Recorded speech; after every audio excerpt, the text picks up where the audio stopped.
தான் அரசாங்கம் இத்தகைய அறிக்கை வெளியிட்டிருக்க வேண்டும்.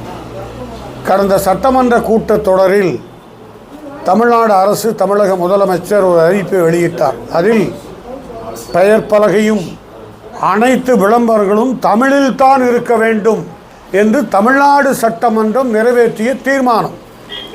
ஆனால் வனத்துறை சார்பாக வழங்கப்பட்ட அறிக்கை 161 பக்கமும் ஆங்கிலத்தில் இருக்கிறது. அது அறிக்கையாக தரவில்லை, உங்களுடைய கைபேசியிலே நீங்களே பார்த்து கொள்ளலாம். அதை பிரிண்ட் அவுட் எடுத்து அதை படித்து தமிழாக்கம் செய்து அப்புறம் வெப்சைட் மூலியமாகத்தான் இதை அனுப்பியிருக்கார்கள். இத்தகைய அறிவிப்பு என்பது அநேகமாக தமிழ்நாட்டில் ஒரு புதிய செய்தியாகத்தான் பார்க்க முடிகிறது.